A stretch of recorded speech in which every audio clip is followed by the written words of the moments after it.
Hello everyone, my name is Alexandra Lessem. I am a family nurse practitioner at North Colorado Family Medicine in Greeley. I am certified in plant-based nutrition and also certified by the American College of Lifestyle Medicine in Lifestyle Medicine. And I am here today to talk to you about fitness for life, finding a regimen that you actually enjoy and can stick with. Here's an overview of the presentation. We will review current physical activity recommendations and talk about why it's important, talk about what counts as physical activity, different ways to measure physical activity intensity, how to increase physical activity, and some helpful resources. So this is sort of the why we recommend physical activity and the background behind it. These first several slides come from the Active People Healthy Nation, which is through the CDC and is a nice resource for getting people more active. As it turns out, very few Americans actually get the recommended amount of physical activity. 31 million older adults are completely inactive, with meaning they get no physical activity beyond just daily living, so walking around the house or to the car, things like that. And only 1 in 4 adults meet physical activity guidelines for both aerobic and muscle strengthening activities. And this is a problem because inadequate physical activity costs a lot of money for our healthcare system, and it also contributes to 1 in 10 premature deaths. So that is 10% of all deaths are in some way associated with inadequate physical activity. So it makes a big impact on us individually and us collectively as a nation. Physical activity has many benefits for our bodies and our minds and souls throughout the entire lifespan, from childhood through adulthood and even in old age. Being active is a very important and beneficial thing to do. It improves our physical fitness, it prevents obesity and weight gain and things like that. It helps with our mental health, our attention, our focus, our work and our school performance. It helps us live longer. It helps keep our body strong as we age, improves balance, and generally keeps us healthier overall. Some additional benefits include improved bone health for children, and then definitely, especially for women, as we get older. Weight-bearing activity is really important for promoting bone health and preventing osteoporosis. Improves cognitive function, can help us sleep better, feel better, decrease the risk of types of cancers, dementia, excess weight gain, and improves our mood. So there are many reasons to be engaged in physical activity. How much physical activity do I need? The recommendations are for at least 150 minutes of moderate intensity aerobic activity every week. So that is anything that gets your heart beating a little faster than it is when you're completely at rest. And that can be done throughout the course of the week, 30 minutes 5 times a week, or in 10-minute increments, several times a week, or things like that. And we'll talk about that more.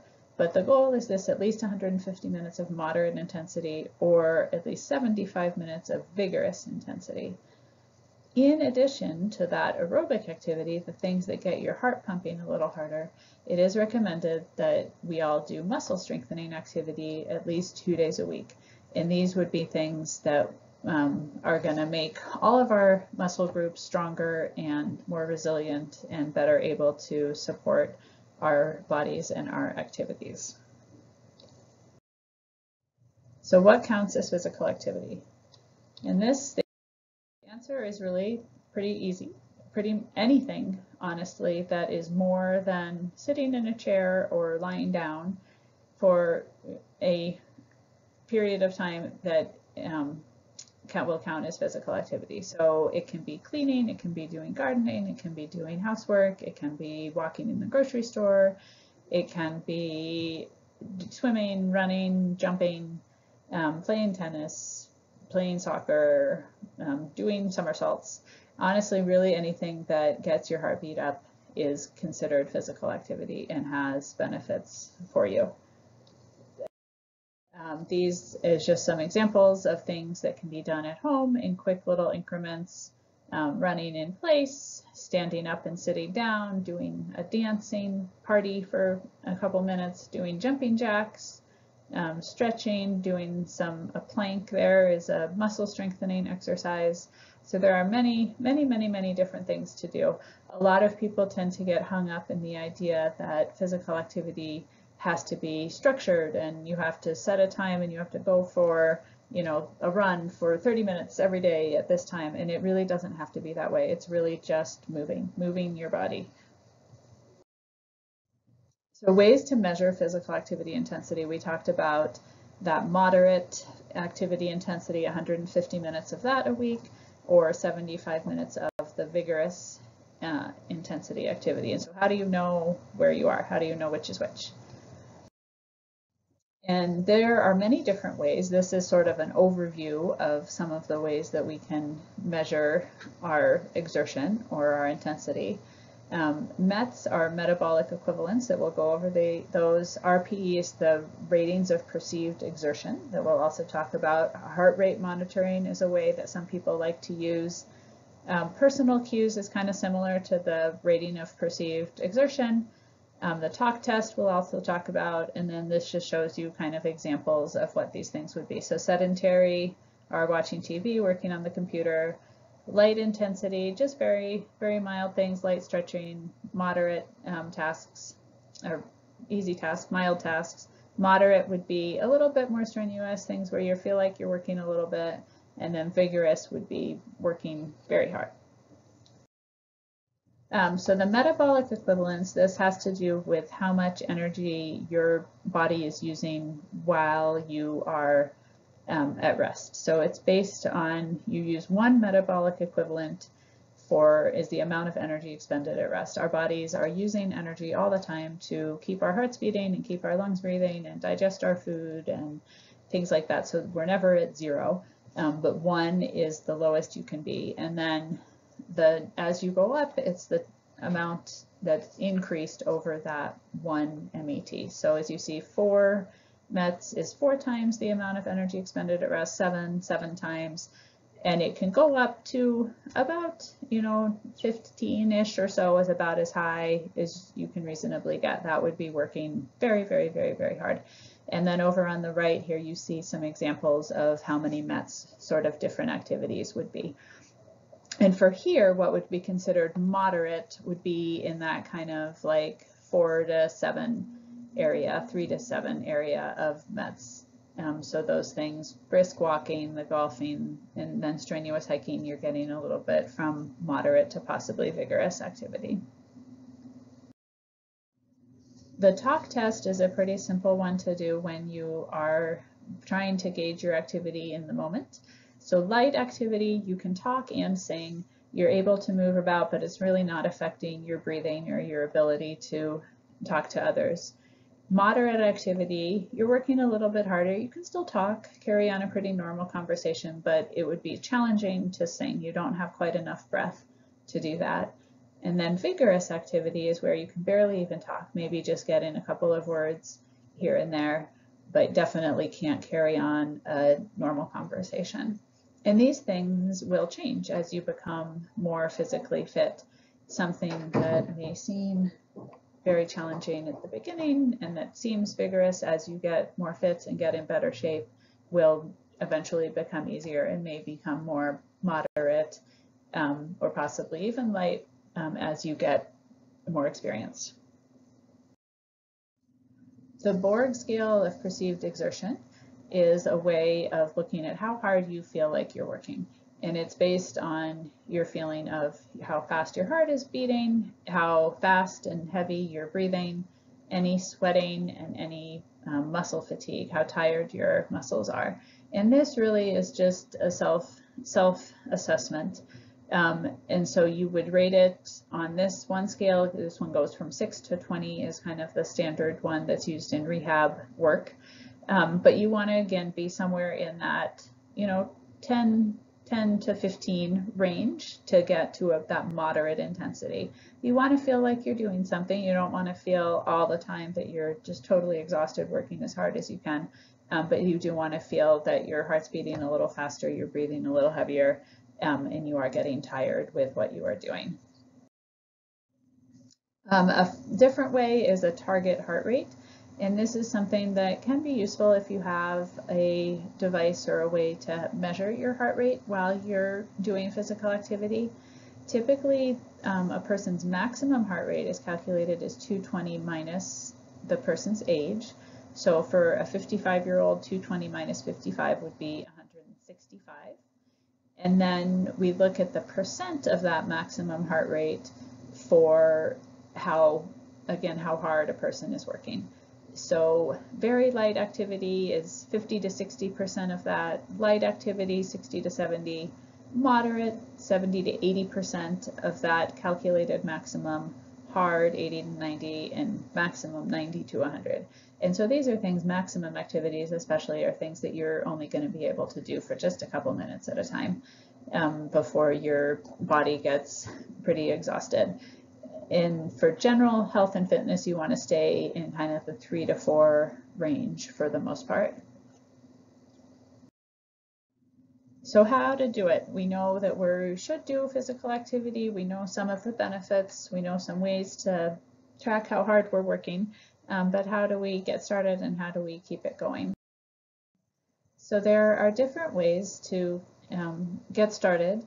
These comes from the American Heart Association, which has also a lot of really great resources, and the website is there at the bottom, and I have it also at the end of the presentation. But they give some tips as far as getting started working out. Number one, make it yours. So you don't have to do what anybody else is doing or what seems to work for anybody else. The goal is really to find something that works for you, whether it's doing it early in the morning or late at night or in the middle of the day, and whether it's dancing or walking or running or doing crunches or anything, you need to find something that you enjoy and that you can stick with. Stay supported, so have appropriate, clothes and equipment and things like that, so you're going to be comfortable doing what you're doing. They say break it up. You don't have to do the 150 minutes all at once. It can be broken up over the week. It can be done in bursts of about 5 to 10 minutes at a time throughout the course of the day. Again, really finding ways that you can fit it into your schedule. Building it in is the same thing, finding ways that you can incorporate some more physical activity into things that you're already doing. So ways that, that can be done parking a couple of blocks away from the store when you're going to the store, or walking to the school if you have to pick up your kids rather than driving to pick them up, and then both of you get some physical activity. Or just finding little moments where you can stand up and move and walk around rather than sitting down. Giving it time. It takes a little while for any behavior to change. It takes about 3 to 6 weeks for something to become a habit. And so you sort of have to just make yourself do it initially for a while, and then you'll get more into it. It'll feel more normal, and then you'll feel more strange to not do it. And keep it going. If you miss a day, don't worry about it. Just keep going and move on and get back on your plan the next day. They talk also about overcoming barriers, of which there are certainly many.